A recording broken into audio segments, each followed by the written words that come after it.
Linda, did you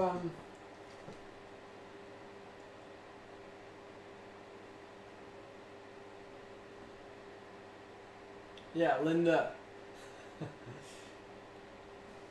You followed me this morning, so only now I can add you anyway. I had to change it from KOM because I was having some problems with people not wanting to put KOM in their name. They wanted to put QOM because they're female, and they didn't want to put KOM in their name, so which is fair enough. So I had to change it, and it makes more sense anyway to have something that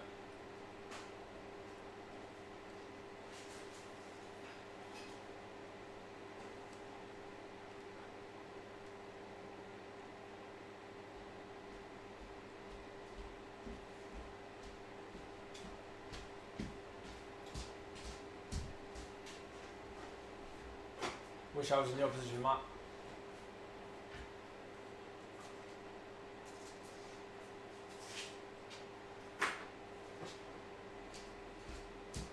My ear is really bad today.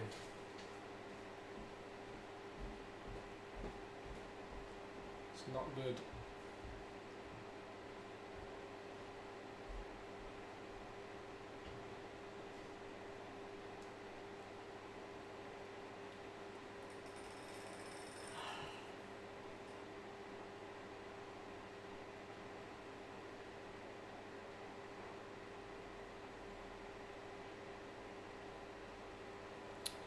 Ah.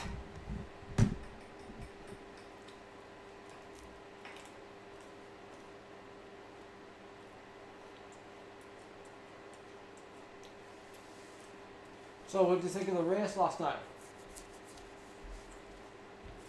I'm guessing some of you caught it.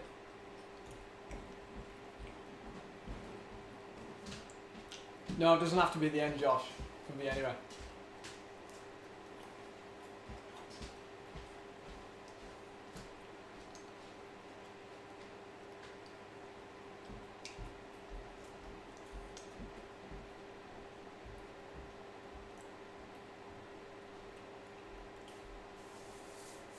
It was a great race last night. I rewatched it this morning.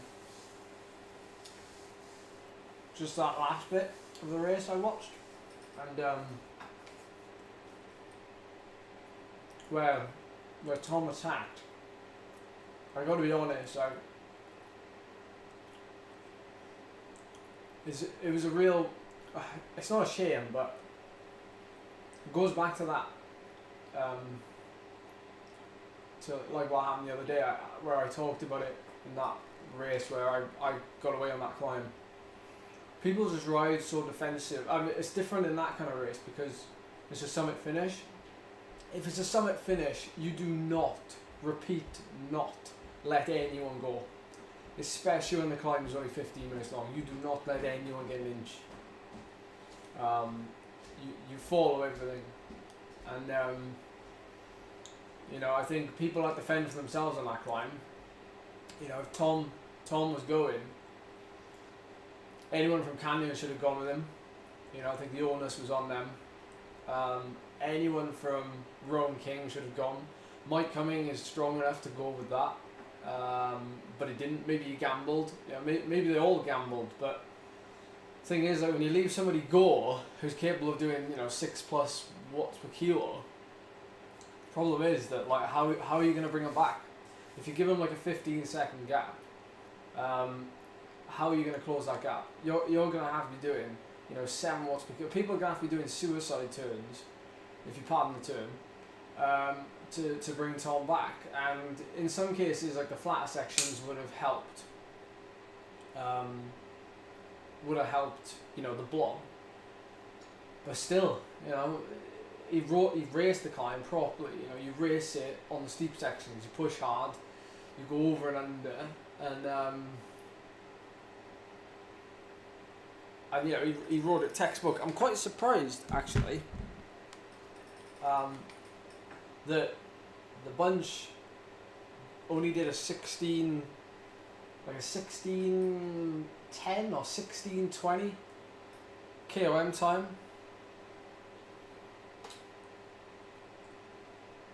Last night. Yeah, that's not the point though, Josh. I mean, it takes no skill, does it, to go up a climb very fast? Let's face it. I mean, you just gotta like go as hard as you can and all done. I'm just a little bit annoyed, really, that yet again they still raced it as if it was a sprint finish. The fact that so many of them were there at the end with 2k to go means that the climb simply wasn't hard enough. I looked at the results and there was still some riders who only finished like a minute back. That really, if the race had gone, you know, full ham at the bottom, which it should have, in my opinion, you know, it's only a 15-minute climb, then those guys, you know, they would have been popped early. They would have been popped straight away.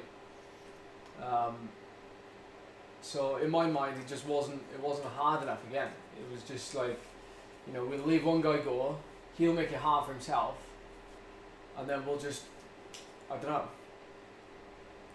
I'm not slagging anyone off either. It's just my observation of races that finish up a hill. Like, it's very hard to get it right, I know, but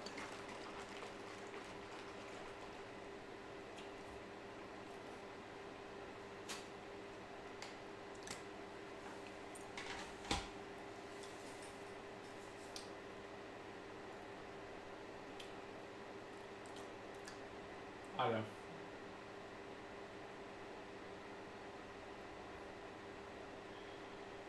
Morning, lad. Well, yes and no, Josh. I mean, it makes you think, doesn't it? Like, if I was racing that and I did what Tom did, would they have reacted straight away? You know, would they have followed? I mean, to be fair, they probably would have. But then, you know, if I was in that race last night and Tom went, I would have gone with him in a split second. Like, I would not have let him got a gap. I would not have let him get, you know, 10 seconds. Would have shut that down straight away, regardless of what he would have done to the bunch. You have to. I mean, you have to commit. The danger is that you blow up. The danger is you blow up, but like, you know, a lot of these riders could ride a 6 watts per kilo for 15 minutes, so like, don't hang about, you know, just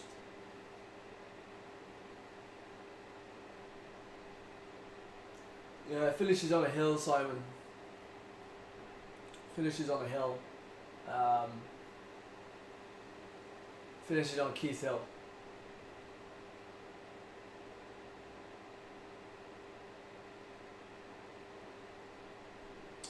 No, that's true, lad. That's true. Yeah. I blew up trying to chase down Scotty Weiss.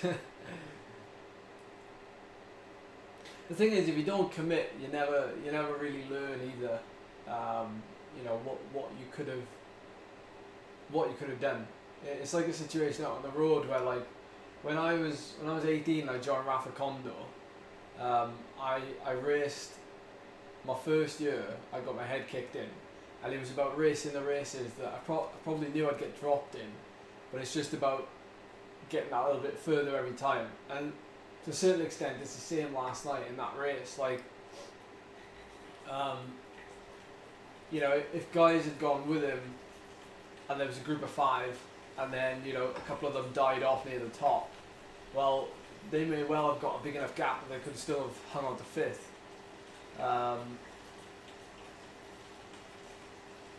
I gotta be honest, like, when you look at McGlinchey's power, so I looked at McGlinchey's Strava, and his middle section of the climb was far too easy power wise, but that kind of leads me to think that the group had slightly backed off in the middle section of the climb. They were doing about 5 watts per kilo for about 5 minutes on average for that 5 minutes, and you know, Tom just kept pushing on, and then And then near the top, obviously, you know, Tom had got that gap, so he was just riding within himself. But that group behind was then starting to do, as they were coming close to the finish in the last 3 or 4 minutes, they were doing like 7 watts per kilo, or 7.2, 7.3, and I was like, well, you know, obviously you've got that to give at the end, but nah, Keith, nah, these guys are too fit. They wouldn't have taken anything out of them. The race is only an hour long. And like the size of the group, they would have had like a half decent draft for the first third of the leg snapper, and then the second half, you know, you just dig in for like 20 seconds. So doing a 20-second effort every 15 minutes, and it's not exactly difficult for the likes of these riders, you know.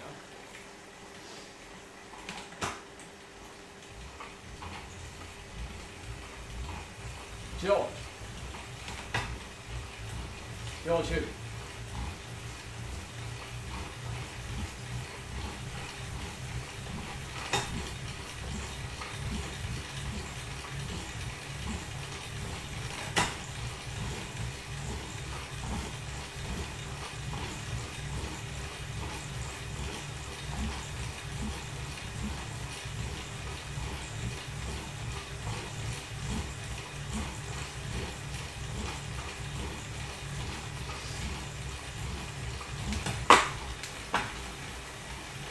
I think it's just because there was too much looking at each other. I think that's why, Keith. That's why they were slower.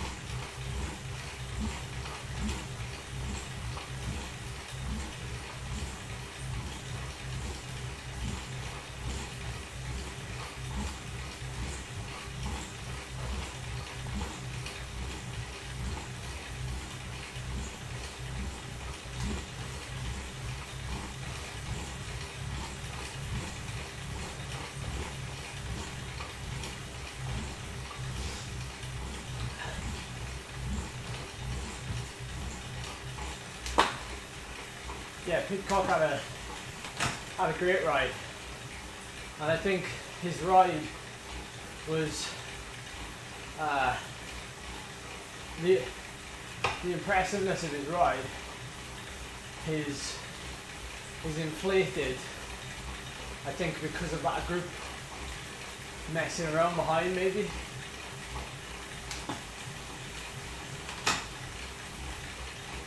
I mean, there's not a lot to learn when you're going uphill as hard as you can for 15 minutes, but in terms of, you know, do you commit or do you wait?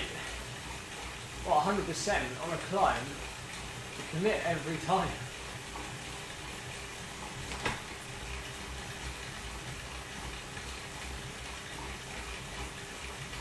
Might well have been, you never know.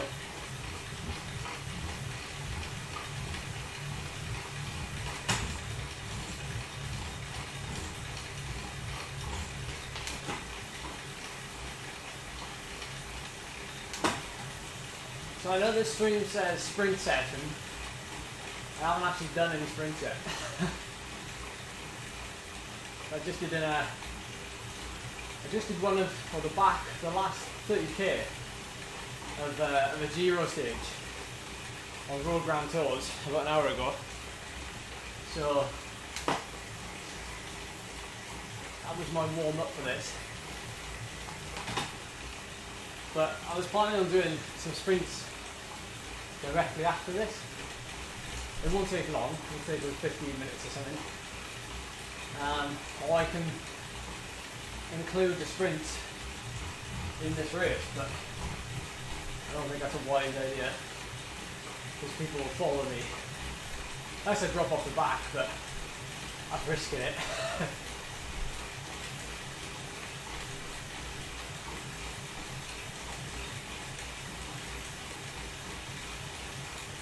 Morning, sir. How are you doing? May the force be with you.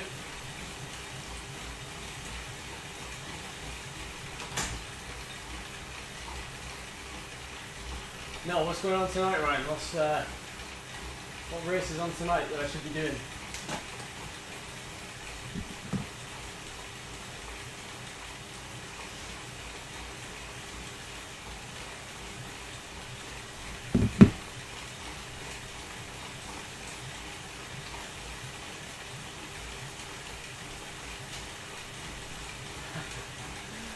Yes, you'll do.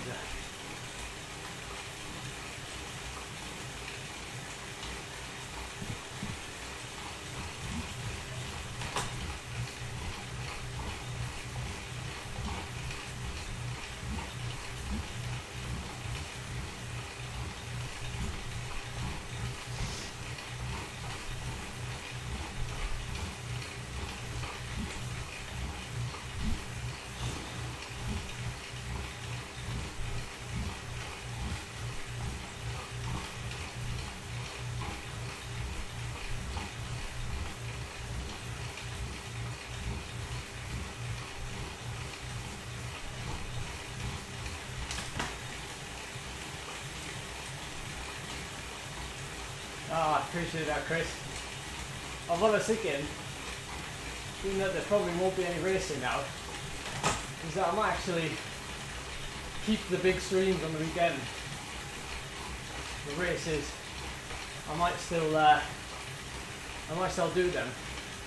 And of course, if there's any big races in the evening, during the week, I think I'll still do them. So.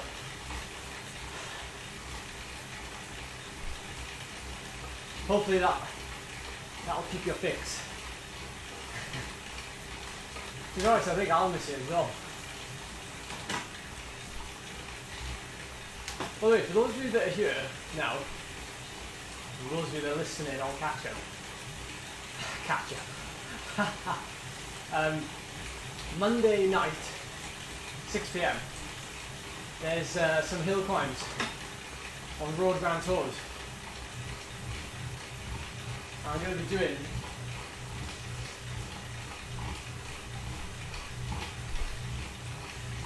three hill climbs for a bit of fun, and they're going to be replicated exactly meter for meter, 3 special hill climbs. So I'm looking forward to testing myself on these virtual equivalents of real world UK climbs. That's Monday evening.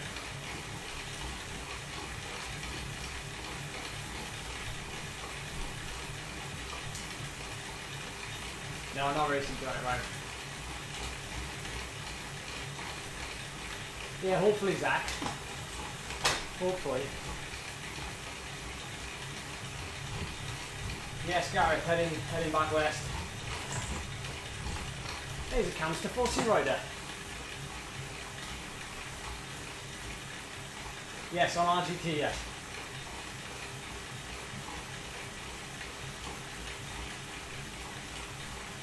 Yeah, we're heading back west, Gareth, very soon. I'll do a video on that soon, actually. I feel like I need to keep you all in the loop of what's going on. Because obviously the rent comes to an end here soon. Yes, Sam. Tyler, the climbs are the one that the Nationals is on this year, which is Streakley, P. Royd Lane, which was the year before I won. I came like 33rd in that one. It's like a 2-minute hill. Both of those are really short. And then Balachna Bar, all the way up in Scotland, which is the highest road pass in the UK. Super long climb. I've never done it before. So I actually spoke to RGT on the phone yesterday, and what I said to them was, I'd seen these hill climbs advertised, and I was like, yeah, I wouldn't mind jumping on it, I'm going to go. I said I'd stream it as well, just because obviously they're hill climbs. And show how that magic road feature works, which, like you say there, Zach, any ride that's under 60 miles outdoors or 100k, you can take from outdoors and upload it to that, and you can ride the tarmac exactly as it is outside. The only downside is they can't build the landscape, or at least they haven't got to that yet, but they can build the road, obviously, the actual gradient, so you can actually see in the distance the climbs or the route that you're following. So like this morning I did, I think it was 0 stage 12, and it was basically just like a couple of k flat. And I could see in the distance then like this transparent road, and when you get to it, obviously it's not transparent, but you can see it in the distance, and you can see it climbing, you can see the switchbacks. Well, how long is it, Gareth? I think it's over 100k, yeah. You could build half of it. You could definitely plot a GPX route of the tumble section and ride that. Yeah, they are some tough ones, Tyler, aren't they? Is it, Josh? P rides close to your house. It's really nice riding around there, I have to say.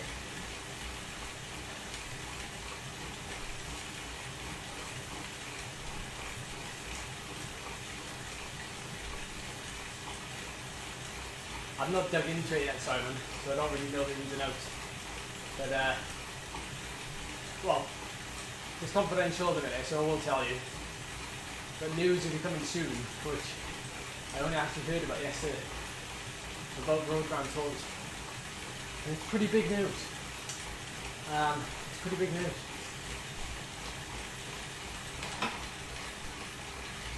Yeah, it would be. Well, that's the thing, Zach. I spoke to them yesterday. Yeah, where the Domino's is, yeah. I spoke to them yesterday and I said, wouldn't it be cool, I said. Like, I know Zwift is great because it's, you know, it's kind of, there's a big community sense, there's lots of racing, you know, but it is very virtual. And I thought, wouldn't it be great if you used multiple platforms for multiple things? And RGP, I can definitely 100% use building a road to replicate the Taiwan KOM. And I can actually practice my pacing strategy without leaving home. And I was like, my word, like how come nothing's been, you know, done this before? Like, that's, for me, someone as like detailed as me, that's just a game changer. Like Saclobra, Alpe d'Huez, I could prep for all of those indoors to a certain degree.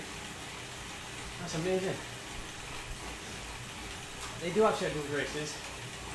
As you can imagine, they're not as populated as Zwift. I've also had some messages back and forth with Veloton as well, which you guys know. Pritchard has been riding Veloton a bit, and he really likes it. Like I said, I think they all offer something different. And with Veloton, it is more like a game. Zwift is like a virtual, real-world game slash thing. I think it's not very realistic in terms of the physics, but maybe that's what you want from it. But then RGT is very much like real world, but indoors, with, you know, slowing down in the corners, sprinting out of them. You know, the resistance feels good on 100%. It does actually feel very realistic, as opposed to Zwift, as in like your speed. So when I rode to Cap Formentor the other day, it was like my power and speed was almost identical to what it is in real life when I compared it to my old rides, which is sublime. And that doesn't mean like your average speeds are inflated at all. And then, you know, Veloton is it's like playing a computer game. Like it is actually playing a computer game, whereby you're racing like actual stages of the Tour de France, and there's like race radio and tuning fans and all that sort of stuff.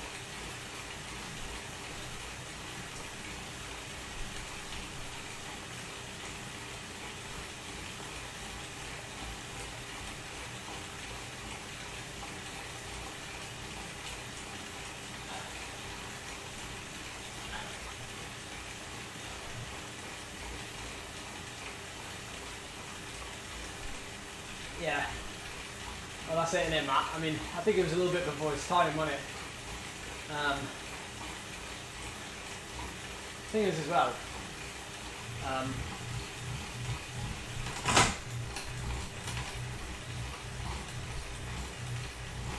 like the Magic Road feature, although it's not amazing right now, it doesn't mean it can't be.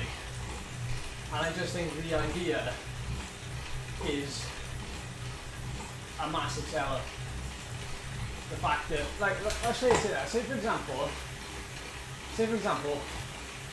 I wanted to do a 3-hour ride out to the Black Mountains, where I live, and it was in the middle of winter, and it was like the 4th day of a 4-day training block, and all of a sudden we had snow. And I'd be like, I can't ride that route now.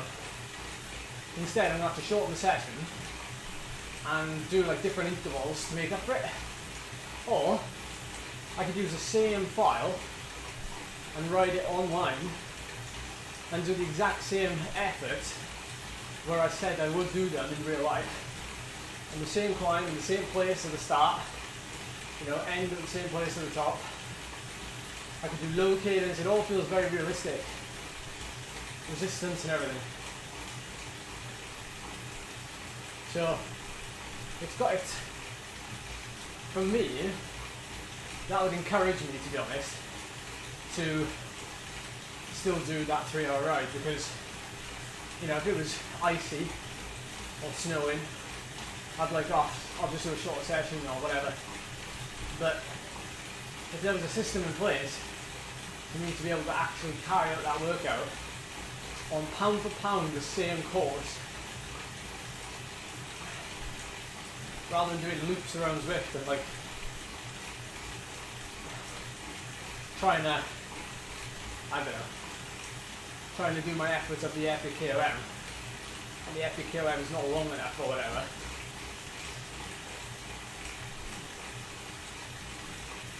Have I lost motivation to ride outside? No way. No way. I'd want to ride outside. I'd want to. But as I will explain in a video very shortly, I really can't afford to where I am. In the middle of Cardiff City, where the worst hit areas in Wales are Swansea, Cardiff and Newport, ironically. And by the time I get out of the city, that's half an hour riding already. And technically, if I want to follow guidelines, then that's all really I'm supposed to be doing. So, yeah. I can hack it riding indoors. I mean, I have done for the last 8 weeks.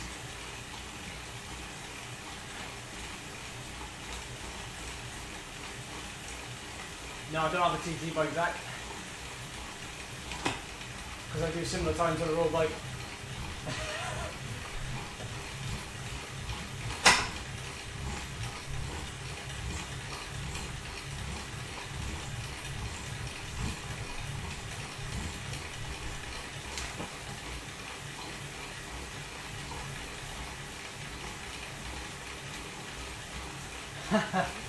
Well, there's a little bit of that. Well, it's not really a law, is it, Tom? It's not really a law. It's whatever you feel like doing. And I can understand why people are going out and riding. you know, like I say, it's not my place to judge. But no, I can completely understand why people are going out riding. You know, there's still people riding 4-hour rides, 5-hour rides in Wales when we haven't actually been told anything different. But I think, like, it's different for me because I have you guys, and you know, I can still ride indoors to a certain extent, to a very good level if I was doing it outside. Personally, I wouldn't feel comfortable going out and doing like 3 or 4 hour rides from Cardiff. I wouldn't feel comfortable doing it. I don't know. My conscience is too, I don't know. I just won't feel comfortable doing it. Regardless if it's right or wrong. And I don't even know what's right and what's wrong. But I just don't feel like, I feel like in the position that I'm in, I'm not going to call myself an influencer, but I feel like in the position that I'm in, and I've been riding indoors for the last 8 weeks, I'm doing really well, I feel really good, I've been able to do all my training, been able to race, I've been able to get a lot of work done because it's been very efficient, and I feel like it's showing that you don't actually have to go out. It's actually showing to me, you know.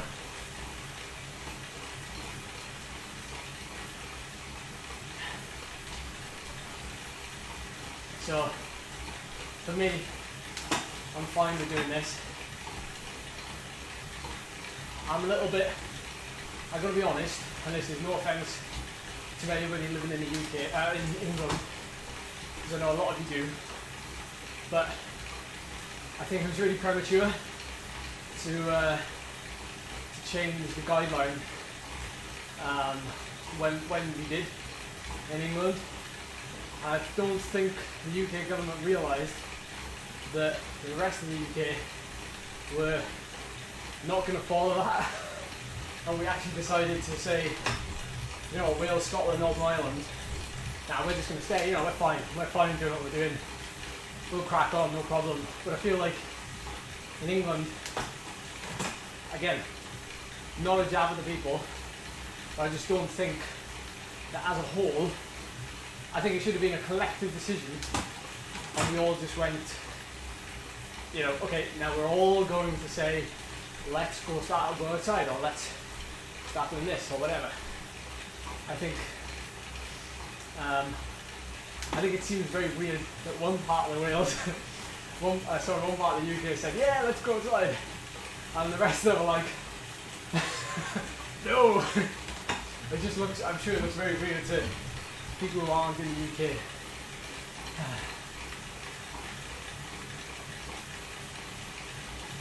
I know, I'm sure it's politically driven to some extent, yes, but I'm not. I've no idea. I just want to ride my bike and serve you people because it's quite fun. And yes, Mad Gaming, it's a race.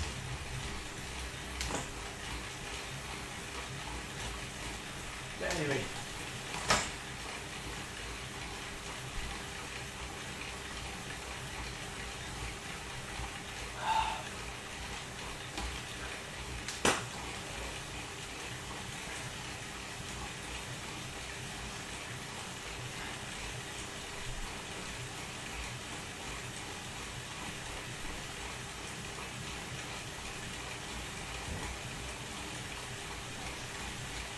Yeah, Steve, the microphone is kind of placed behind me, sort of over there.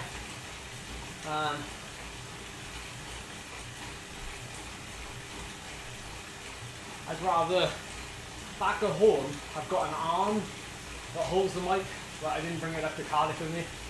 So sorry, Steve, but we'll make up for it soon.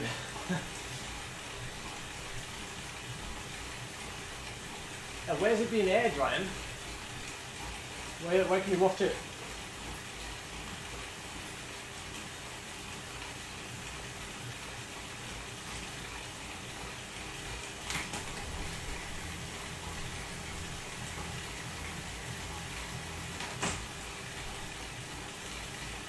Yeah, I know, Steve. I'll just have to talk this way.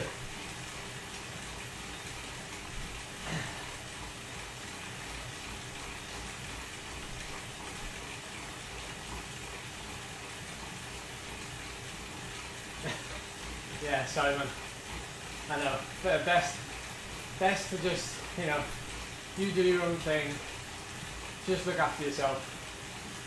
And hopefully that will look after other people. And that's the only thing you can do in it.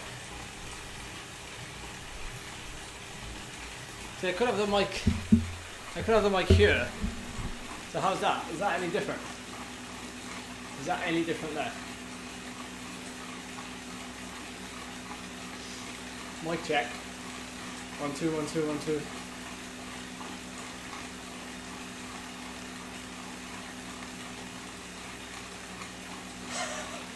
Funny thing is, Zach, it was there up until like a week ago, and people were complaining that it wasn't loud enough.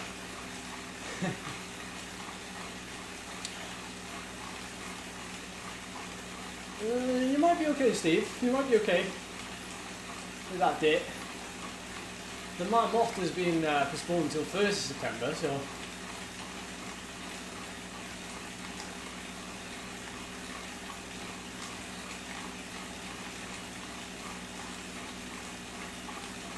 Oh, that's true, yes, the sound of the computer.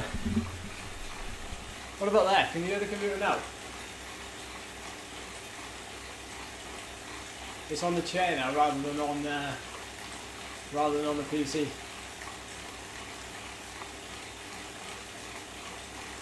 Yes, Tom. It's Keith Hill.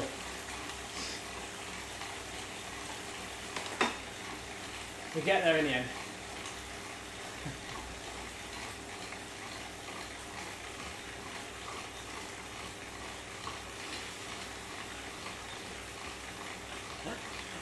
Sorry, Gav.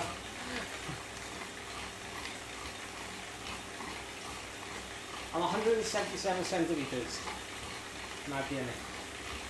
There should be some info in the description for you.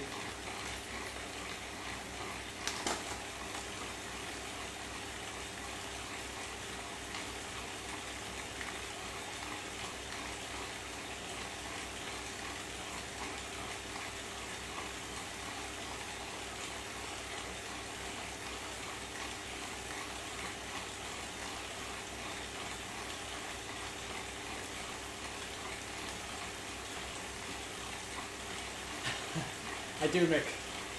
I do. I feel like this last 7 weeks has really trained me how to get to deal with my oxygen. Oh.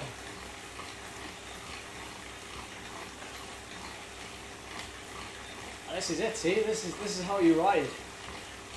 This is how you ride. 3 watts per kilo sat in the back. Average TSS for the last 7 weeks, for perspective for you, has been about between 650 and 800 a week, about the average. I'd say the smallest week's been about 500, the biggest week has been about 850. So.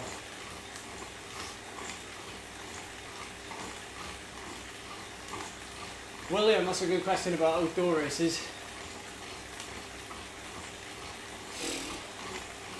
We've had some information, unfortunately it's confidential, so I can't tell you any of it, but it don't look good. It don't look good for outdoors racing this year. That's all I can say.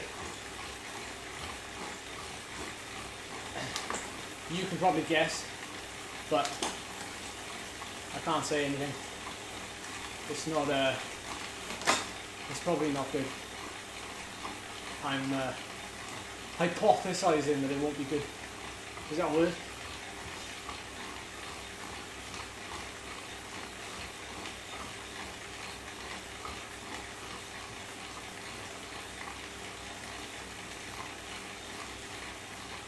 No, Zach. About British racing. About racing in the UK. Although it does affect teams, obviously. Lots of teams are asking for bikes back. Lots of teams are asking for kit back. To be honest, I wouldn't blame teams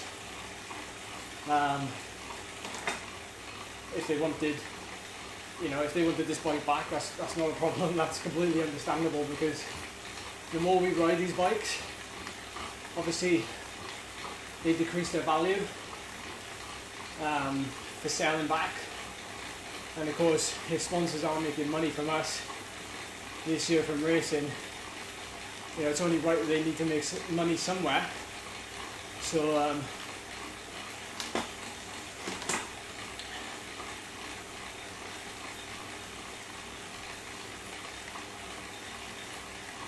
maybe elite vegan, maybe. I've got to be honest, like, I would not be, this is just from my personal perspective. I know there's lots of people relying on cycling to bring money into their house. But for me, as an athlete and as a rider, I would not be comfortable going back into road racing without there being a 100% certain chance of us not having any part to play in the spread of the virus.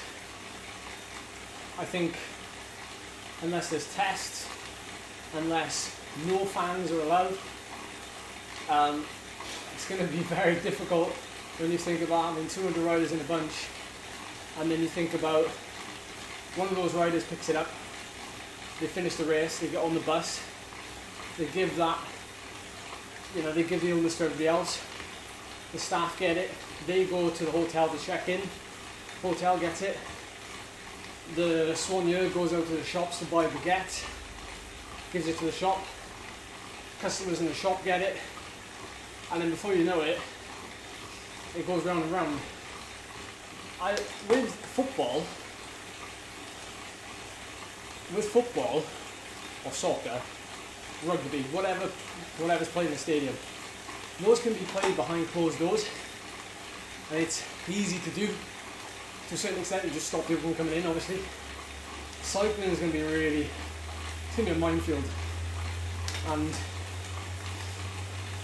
what I'd probably like to see first is, to some extent, cycling clubs leading the way in how to have small organised groups in a controlled environment, being able to do things.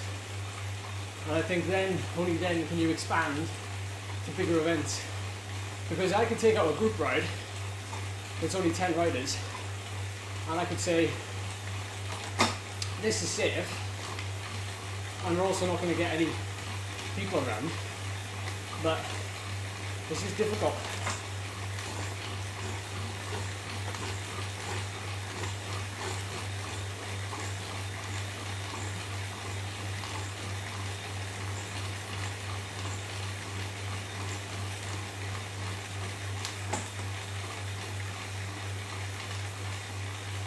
I missed some of your comments.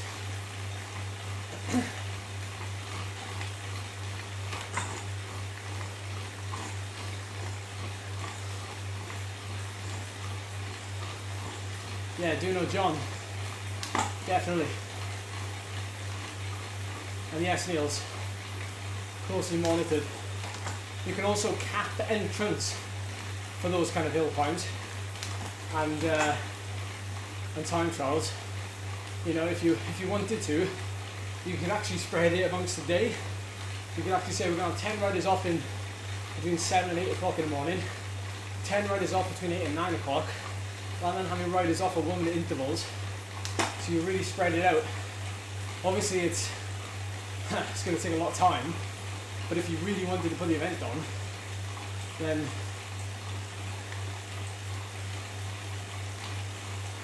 I know, Niels. What's Norway's situation compared to the UK though? And we don't have mass testing in this country. We don't have that.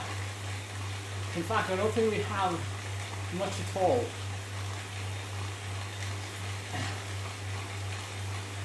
Oh, you would definitely lose the community aspect. But then, what sort of community do you expect to have after all of this? You know, straight away, I mean. Like, definitely I think it'll bring the community together over the long term. But in the short term,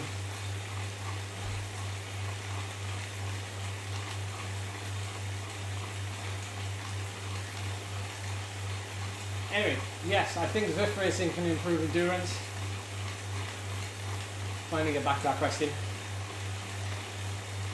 I think it can really help, particularly if you pick and choose the right races. You know, not necessarily the really hilly ones, the flatter ones where you can probably sit in and not spend too many pennies.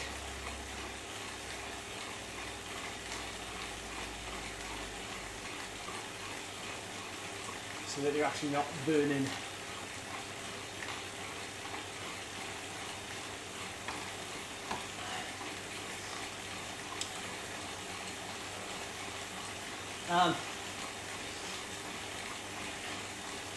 Yes, Tyler, I'm racing tomorrow and Sunday hopefully. I have no idea what yet though. I've been messaging people from back at home because obviously down West Wales it's a lot more rural and you know, there's a lot less people around, and I probably could go out and ride there, and you know, the risk factors would be a lot lower, not just risk of infection, the risk of crashing and everything else. I've been speaking to a couple of people from the cycling club, and they think it's good what I'm doing by staying indoors, not just for me, but possibly for young riders who are, I guess, you know, trying to make their way in the sport, and they might feel like, you know, they see all these riders riding outside, you know, doing all this training outside, and they feel a bit torn between the two, you know, between good and bad or whatever you want to call it, and they might look at me and what I'm doing and go, oh, so it's possible you can still do well and train and everything indoors. So hopefully I might be helping people in a way.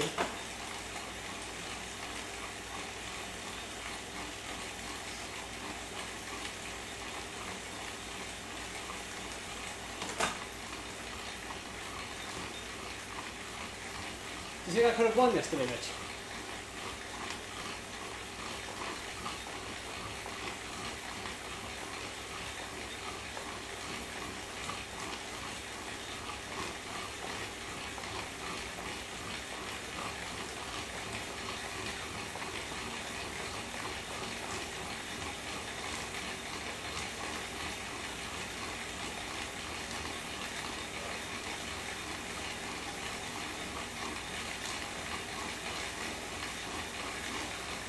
Thank you, Mitch.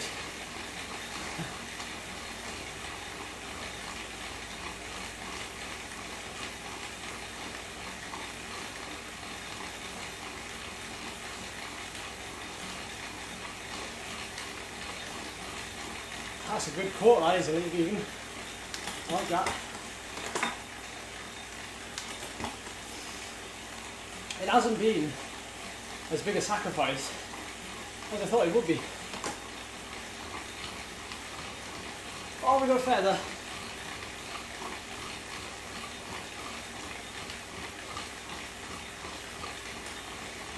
Oh no.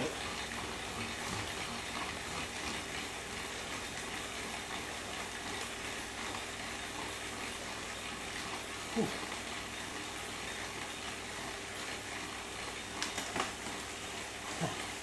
Very true, I do. Well, I love the process as much as I love the reward at the end. I've heard stories of pro riders in this country who have put on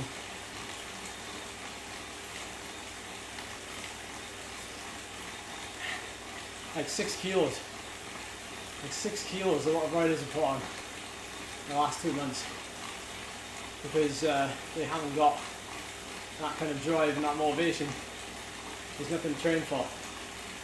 I totally get that, but I don't really know how much, like, there's so many things that can motivate you nowadays that have nothing to do with your own motivation. Like Zwift racing pushes you.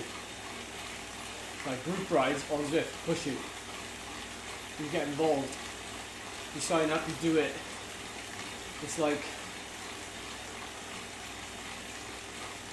yeah, very true. They hate riding. But for me, because I've never left my cycling club, it's almost like the other way around. I mean, don't get me wrong, I love racing. But racing for me is not just about racing these other people.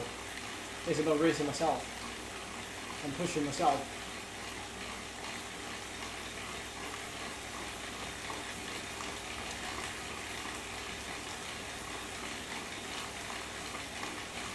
I think it's just going to be hard to do it.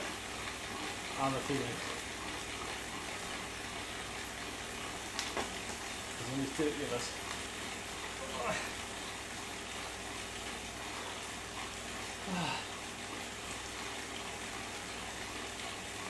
Got a feather at least.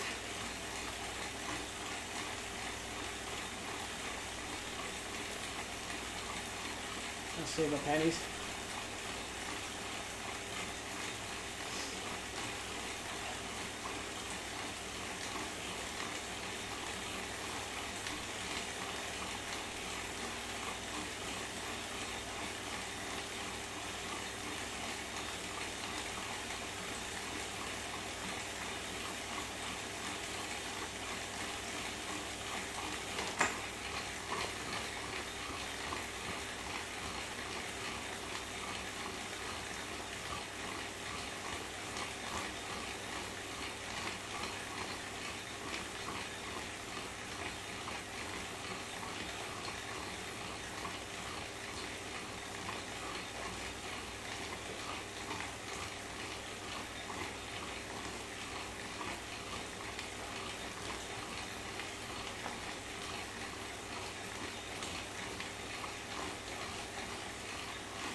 Yeah, roger that one there.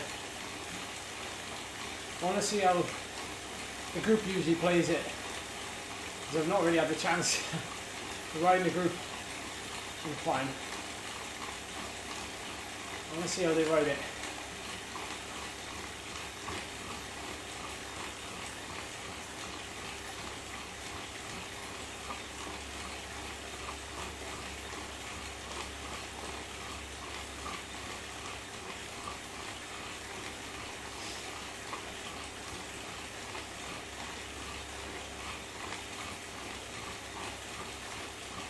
Not yet.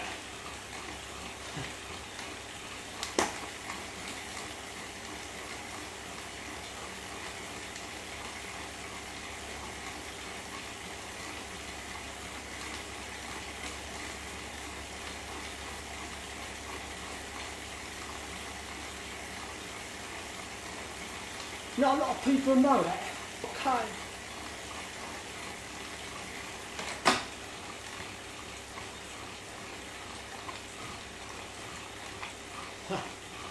Well, let's see.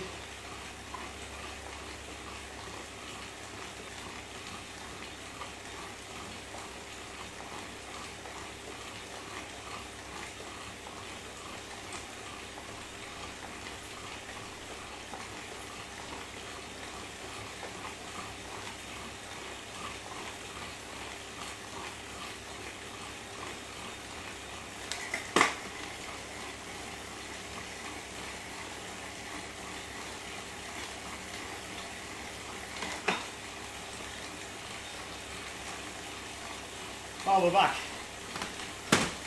What the heck happened there?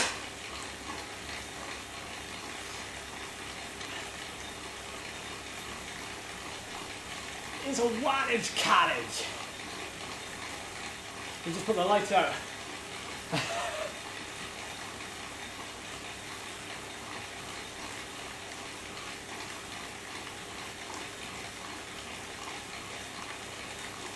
Might be able to come back online. Give us a sec.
Cheers, mate.